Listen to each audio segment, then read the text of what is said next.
तृणादपि सुनीचेन, सुनीचेन, तृणादपि, तृण से भी अपने को नीच समझना चाहिए। भक्ति मार्ग में मनुष्यों से तो बात जाने दो, तृण से भी अपने को नीच समझना चाहिए। तृण में भी है कि पैर रख दो तो दब जाएगा और हटा दो तो उठ जाएगा। हमको उससे भी नीचा बनना है कि अगर हमें दबा दे तो हम दबे ही रहें। अपने को सबसे छोटा, सृष्टि में बीच वाला फंसता है, या तो सबसे बड़ा बनो। तो सबसे बड़े कौन है? ब्रह्म। या तो अहम ब्रह्मास्मि ज्ञान मार्ग में आओ, सबसे बड़े, सब इतने बड़े बनो कि पूरी सृष्टि को अपने में समेट लो, पूरी सृष्टि को अपने मैं में स्थित कर लो। मैं ही पूरी सृष्टि बना हुआ हूं। तो ये ज्ञान मार्ग का हो गया।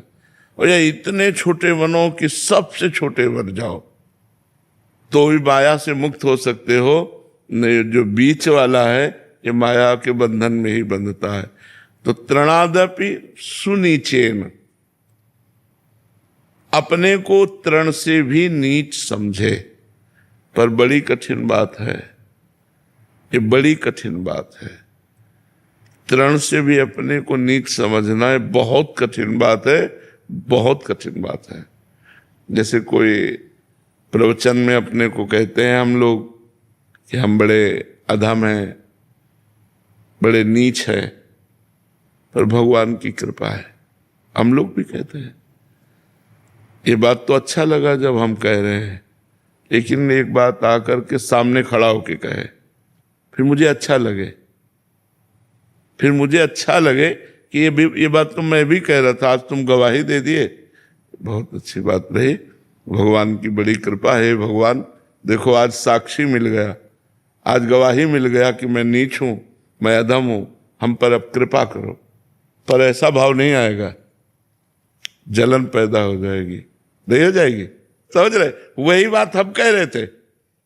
दैन्यता दिखाने के लिए, भक्ति की जो दैन्यता है, मैं बड़ा अधम हूं, मैं तो नीच हूं, पतित हूं, जो भी है भगवान की कृपा है, नहीं तो मेरे में कुछ नहीं है। बस सेम सब सामने आके बोले सभा में, और वही वचन सुनकर मुझे आनंद हो कि ये तो मैं भी कह रहा था, प्रभु आज गवाही मिल गया, आप कृपा कर दो। तो ये बात बड़ी कठिन है, नहीं कठिन है? तृणादपि सुनीचेन होना बहुत कठिन बात है। इसे कह लेते हैं हम लोग, लेकिन ये बहुत कठिन बात है। तृणादपि सुनीचेन, ये महापुरुषों में पाया गया।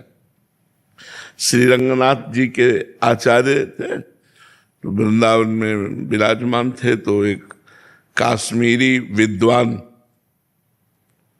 जो उनकी महिमा सुने तो आए, तो संस्कृत में नवीन श्लोकों की रचना करके उनकी स्तुति की। जो रंगनाथ जी के आचार्य थे उनकी, वो उठे और चुपचाप चले गए, रंगनाथ जी के अंदर बैठ गए जाकर। उनको अपनी स्तुति भक्त को रुचिती नहीं है, उनको बड़ा बुरा लगा। जो कश्मीर से पंडित आए थे, क्या हमने तो सोचा था इनकी स्तुति करेंगे, ये कुछ भेंट आदि देंगे, और ये तो बिल्कुल नाराज होके चले गए। तो रुके वो भी वृंदावन।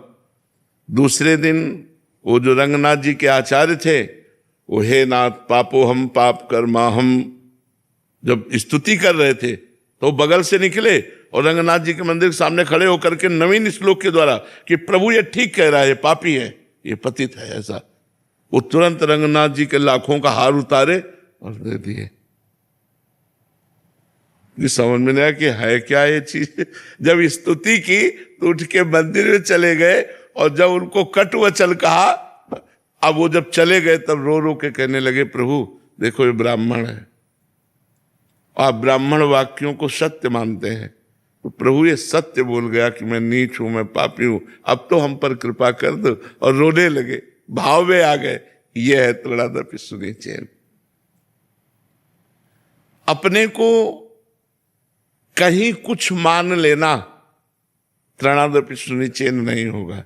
सन्यासी हैं, गृहस्थ हैं, जो भी कुछ मान लेना, तृणादपि सुनिचेन, तृण से नीच क्या हो, अब कुछ नहीं, भगवान के चरणों के आश्रित है, भगवान के चरणों के सहारे हैं, आप सबकी कृपा के आश्रित है।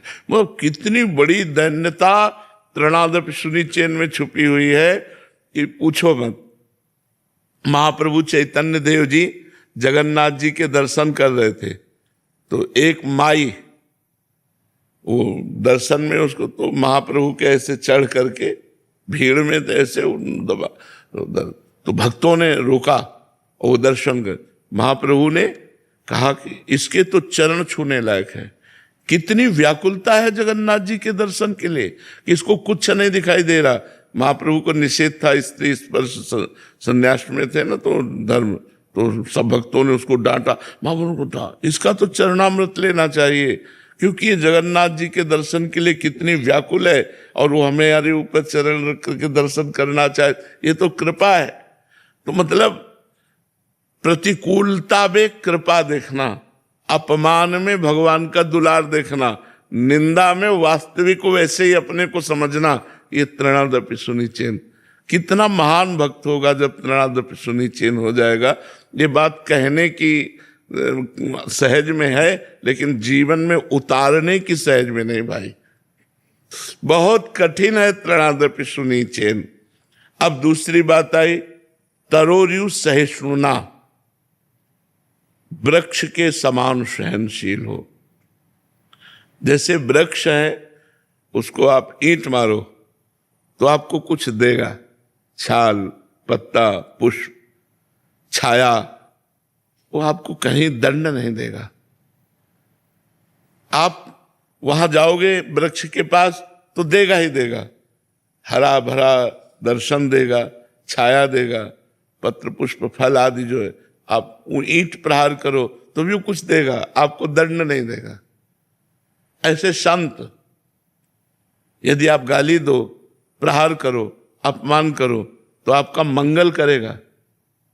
देखो, इसके मूर्तिमान उदाहरण है ठाकुर हरिदास जी, जो चैतन्य महाप्रभु के परिकर में थे, कि भगवान नाम लेने के भाव में काजी ने बादशाह से कहकर दंड दिलवाया। 22 बाजारों में बेंत मार मार करके, कोड़े मार मार करके उनको जान से मार डालना।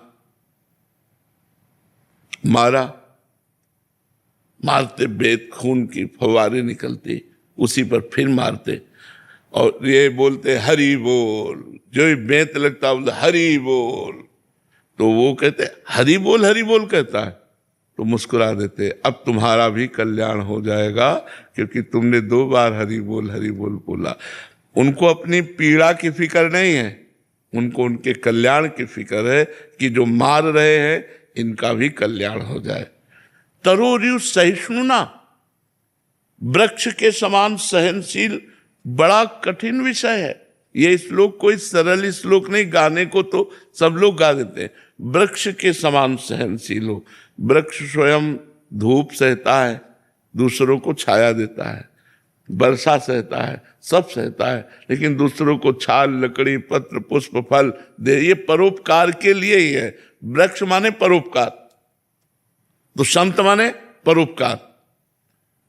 जो भगवान का नाम जप करने वाला है वो इतना सहनशील कि उस पर अपकार किया जा रहा है, अपमान किया जा रहा है, निंदा की जा रही, और वो उसका मंगल मना रहा।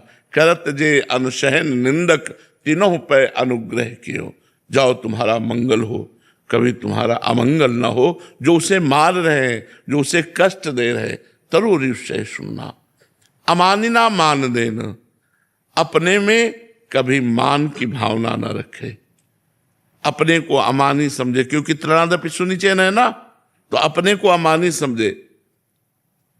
सबहि मान प्रद आप अमानी, अपने को अमानी मानकर कि मेरे में कोई गुण नहीं है, अमानी रहकर, और दूसरों को खूब मान देना और खूब निरंतर भगवान का नाम कीर्तन करना, यही परम संत परम वैष्णव का स्वरूप है। तृणादपि सुनिचेन तरोर्यु सहिष्णुना, अमानिना मान देन, कीर्तनीया सदा हरि, रात दिन सदा हरि का कीर्तन जो करते हैं और तृण से भी नीच अपने को मानते हैं और वृक्ष के समान सहनशील हैं, स्वयं अमानी रहकर दूसरों को मान देते हैं, ऐसे वैष्णव के चरणों में कोटि कोटि प्रणाम है। तभी वो कीर्तन सफल होता है जब हम ऐसे होते हैं।